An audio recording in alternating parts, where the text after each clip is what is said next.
En 2003, la loi de Robien va justement mettre des investisseurs en péril.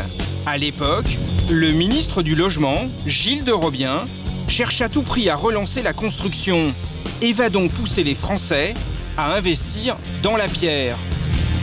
Pour inciter à la production d'une offre locative là où on en a le plus besoin et sans attendre, il faut un dispositif simple. Un dispositif tellement simple qu'il va très vite montrer ses limites.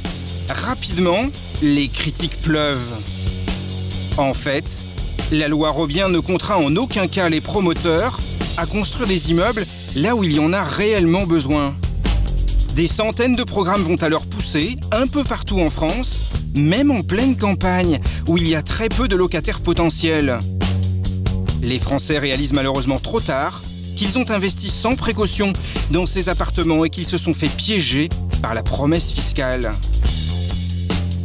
Alors en 2009, le député du Val d'Oise, François Sellier, propose de rectifier le tir avec une loi qui porte son nom. Au gouvernement, celui qui a hérité du portefeuille du logement, c'est désormais Benoît Apparu. Et selon lui, avec le Sellier, ils ont trouvé la parade pour corriger les erreurs du Robien, éliminer les petites villes et la rase campagne. Nous avons dit pour le Sellier, 95% du territoire français est exclu du Sellier, n'a pas le droit au Sellier. La transformation fondamentale entre le de Robien et le Sellier, c'est de dire on ne veut plus faire des produits de défiscalisation uniquement pour que les gens fassent un calcul fiscal. Ce qu'on veut, c'est construire des logements là où il y a besoin de logements. Pour éviter les dérapages du passé, le gouvernement l'assure donc, il encadre désormais les lieux où seront construits les logements qui bénéficieront du dispositif Sellier. Et la loi est très précise. Les villes retenues au Sellier sont Paris et certaines zones clés, mais aussi toutes les agglomérations de plus de 50 000 habitants. Bref, là où il y a donc des locataires potentiels. Étienne Crépon est le grand patron de l'habitat et de l'urbanisme. À ce titre, il a participé au choix des agglomérations retenues dans le dispositif Sellier. Souvenez-vous, ce sont celles de plus de 50 000 habitants. Et surprise, l'homme est bien conscient que ce système est imparfait. D'ailleurs, l'an dernier, il a établi de nouveaux critères.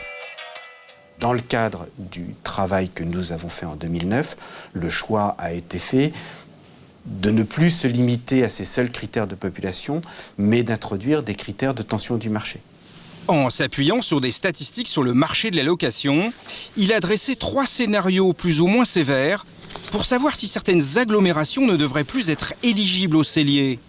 Et avec ces données, Bergerac, par exemple, est bel et bien dans le collimateur. Effectivement, dans nos différents scénarios, sur 2 d'entre eux, Bergerac aurait pu être déclassé, voire aurait dû être déclassé. En fait, Bergerac est loin d'être la seule. Dans son ordinateur, une liste de villes sur la sellette, en rouge. Une liste tenue secrète par le gouvernement que nous nous sommes engagés à ne pas dévoiler pour pouvoir réaliser cette interview. Étienne Crépon avait préconisé, selon ses scénarios, la sortie du Sellier de 11 à 28 agglomérations françaises, mais il n'a pas été suivi. Pourquoi aucune ville n'a été déclassée en 2009 ? Parce que je vous rappelle qu'en 2009, nous étions dans une crise immobilière phénoménale et qu'il y avait le besoin de maintenir une activité du bâtiment. La décision est politique. Elle a fait partie de tout un dispositif. En décembre 2008, le président Sarkozy annonce face à la crise le plan de relance de l'économie française. Cette crise, elle ne doit pas nous inciter à attendre, elle doit nous inciter à agir vite, à agir fort. La priorité du plan de relance, c'était de sauver des emplois. Alors sortir des villes du Sellier en 2009, cela aurait donné un coup de frein à l'activité immobilière. Du coup, contrairement à ce qui était prévu dans l'esprit de la loi Sellier, l'État a laissé construire des logements là où il n'y en a pas vraiment besoin. On a pris le risque de laisser des gens continuer à faire des investissements pas forcément très pertinents.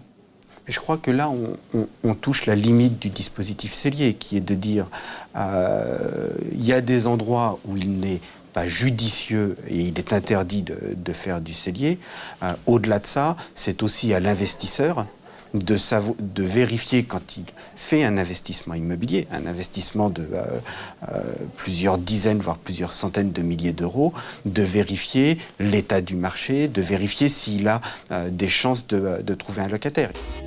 Les villes dans le collimateur ne devraient pas être déclassées avant 2012.